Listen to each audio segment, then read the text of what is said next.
Welcome to Decades of History, where we cover safecrackers and bank heists from 1926 up until U.S. involvement in World War II.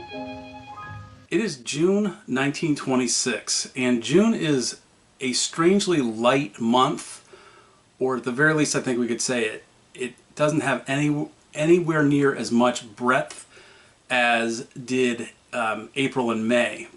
If you recall, in May there were 2 episodes required, and in April I believe it was 3. So this will be a 1-episode effort, a very tidy effort. We will start with the growing general crime and anti-bank robbery efforts of state bankers associations, then almost conclude the Candy Kid saga, finally learning of his sentencing for the only follow-up section for the month of June. We'll roll through 4 quick hitters and then hit our main stories, where we have 3. Seeing a deadly shootout in Oklahoma, another California caper, and we'll revisit Texas for both new and some strikingly familiar bank heists. That plus more curious detours into adjacent activities to see what life was like in June of 1926. General crime and anti-bank robbery. As discussed in the May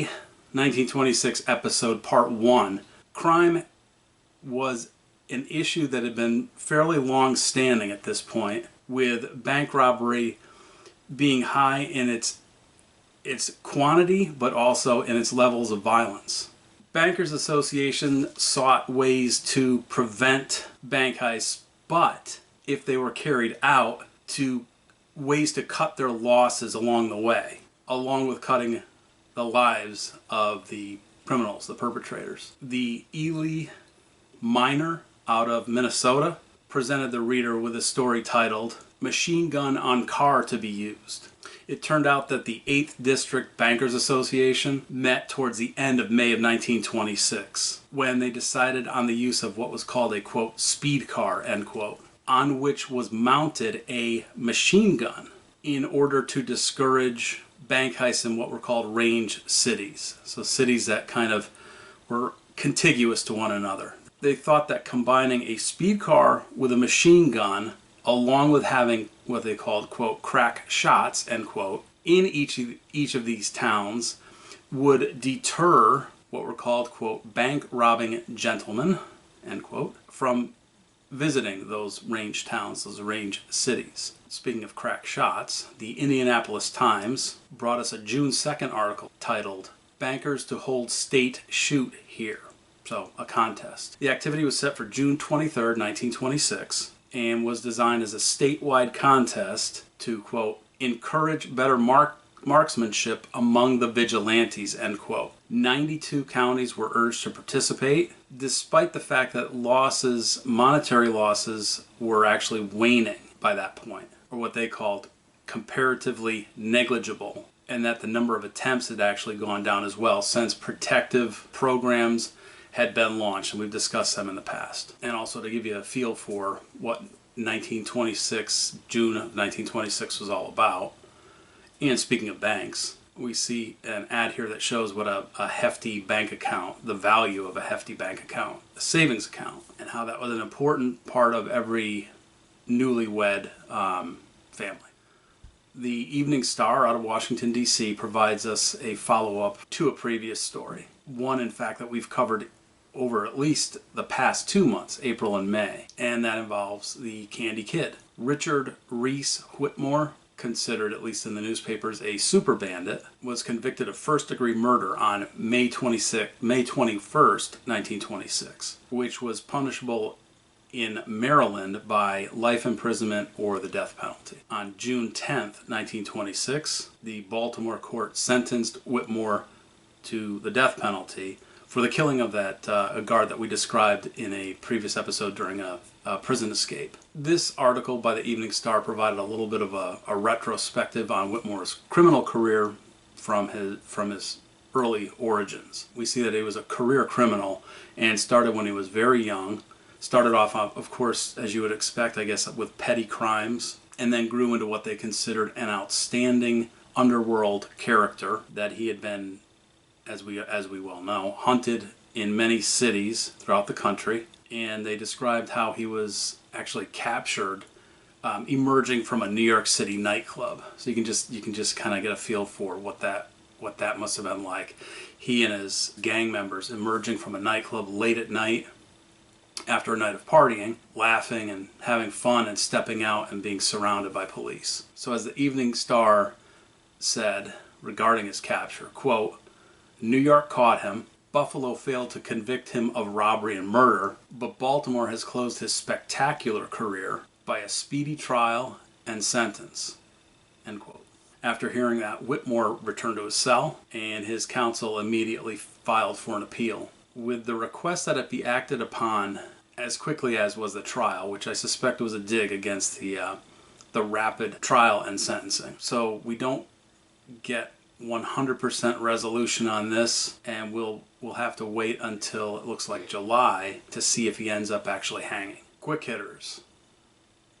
The Indianapolis Times tells us about a large sedan that was found that they think was linked to a bank robbery in Crothersville, Indiana, and that the car had been found nearby in a town called Greenwood, Indiana. 2 bandits had gotten away with $6,000, and they were the focus of this robbery, and it looked like they were suspected of being in Indianapolis. Inspector Claude Worley identified the car as that stolen from an Abe Silverman. Detectives found a straw hat in the car, and we presume that was evidence as it bore a trademark. So the company, the man that was making the straw hats, it had his name on it, and that linked back to an Indianapolis hat making company. So not sure what they mean by a large sedan. They didn't describe it in any other way, but here we see a Chrysler 60, pretty spiffy looking car.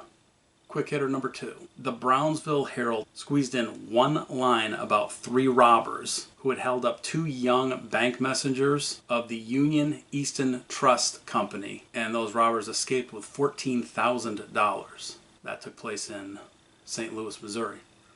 Interestingly, and probably having more of an impact on us today than that one robbery, was an article about an anti-evolution bill that had been passed in the Louisiana House of Representatives. The bill was designed to prevent teaching in institutions that were state-funded the idea that man came from a lower order of animals. So this is the Scopes trial era that we're seeing in just a little snippet in the paper.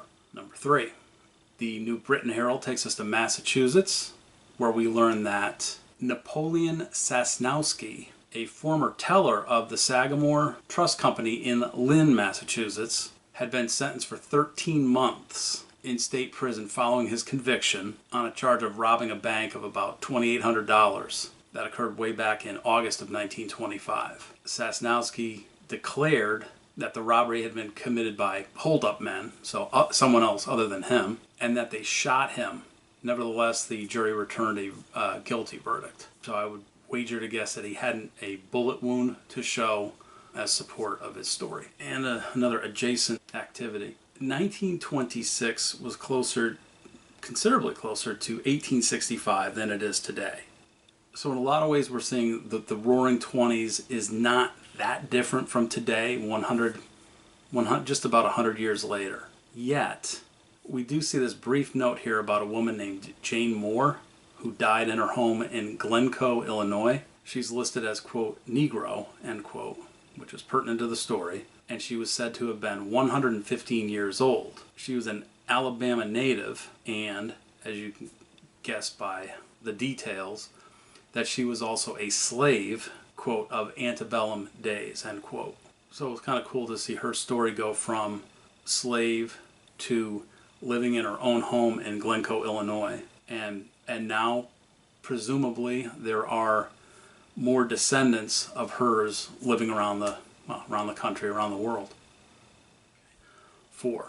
The Evening Star and Washington Times handle William J. Germain's story and his June 2nd arrest. He'd been wanted way out actually in DeSoto, Missouri in connection with a bank robbery that took place December 30, 1925. But Germain was in Massachusetts and actually was picked up for stealing automobile tires and accessories. so a lesser crime for sure. Germain was being held on a $25,000 bond as a fugitive. He told the police he would not fight extradition to Missouri. The Washington Times noted that Germain had been hunted for months in Chicago and Florida before his Salem, Massachusetts arrest that I just described. And they did note that he was, quote, a dapper youth, end quote. So we'll have to see how his trial goes, and does he outgrow these pretty significant youthful indiscretions.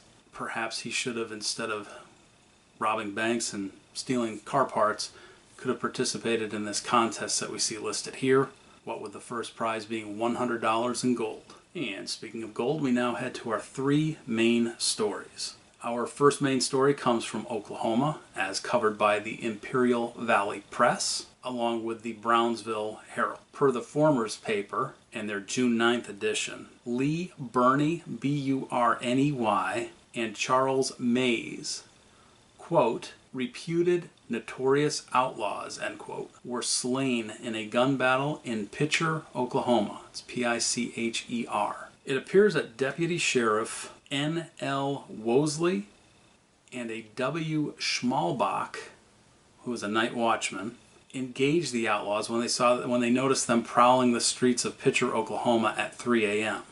As we well know, nothing good happens at 3 a.m. The deceased outlaws had records in at least 4 states and were actually out on bond at the time, bond totaling, I think, $22,000.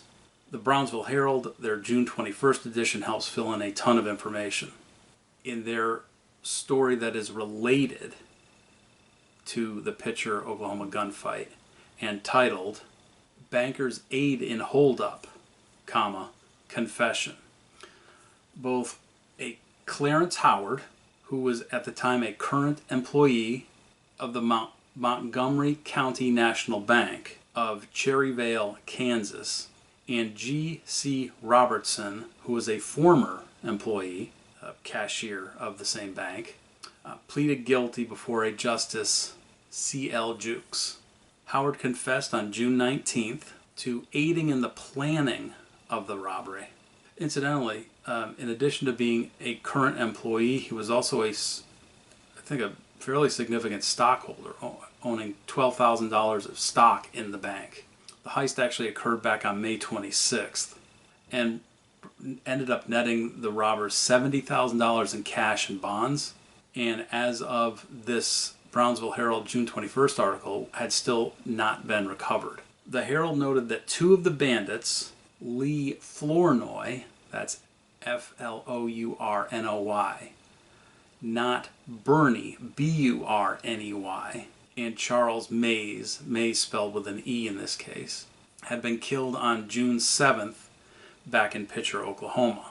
It added that a third member of this robbery combine, named Lyman Ford, who was described as an old-time bank robber and ex-convict, was being sought along with a Joe Ham and Jack Harvey. Now, Howard claimed that he'd been double-crossed and never received a penny of profits from the successful bank heist.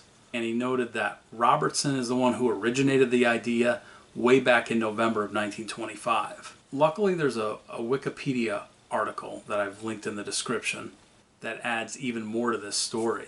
Apparently Mays, with the incredible nickname of Pighead Hardman, because why not, Lee Flournoy and his betrothed, and a Vivian Chase had been arrested back in February of 1926 for what was described as a rooming house free-for-all fight.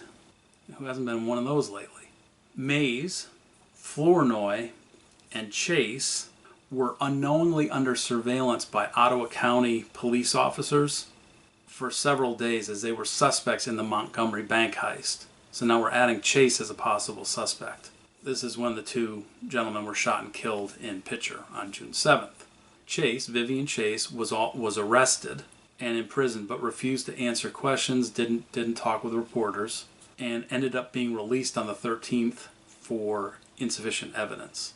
And we will definitely see more of Mrs. Vivian Chase for rollicking misadventures and absurd crimes If you want to read ahead, I've included an article. So there's a lot more to come on this story for sure.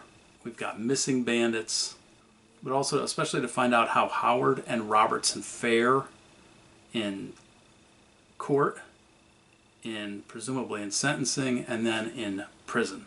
Adjacent to this story is this little blurb about Mary Givens Davis, who was 18 and had been voted the most beautiful girl in Galesburg, Illinois at the time.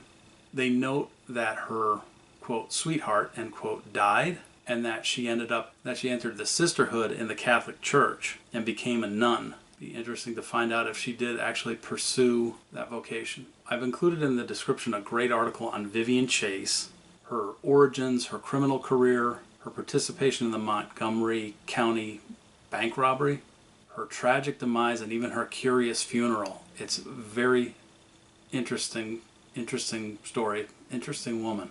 Also, you can actually see some really good pictures of Chase on Pinterest. You can see where she resided in Missouri and also I believe in Kansas. You'll see that there was a story written about her in one of the detective magazines called Startling Detective Magazine. See some of her lovers, her potential killer, spoiler alert, criminal partners, and there's even a mugshot for G.C. Robertson, who was apparently the originator of the whole Montgomery bank robbery saga to begin with. Main story number 2. The Imperial Valley Press is at it again with its June 14th edition and a story about a Charles Powell. It appeared that Powell, 26, had been arrested in Santa Monica, California on June 14th for suspicion of being a bank robber. He'd been sought actually since last March, so March of 1925, when he allegedly held up and tied 3 employees of an LA bank together and ended up escaping with about $2,600. A woman companion, Emma Smith, 45, was also taken into custody, having been said to, quote, helped Powell spend the proceeds of the LA holdup, end quote. Interesting age difference, 26 and 45. And here's a kind of I think it's a fun note. I don't think Powell would have. At the time of the robbery, Powell apparently drained the last drink from a bottle of whiskey and threw the bottle on the floor before walking out, unknowingly leaving his fingerprints on the bottle that ended up corresponding and helping convict him. More to come on this power couple as their trials unfold.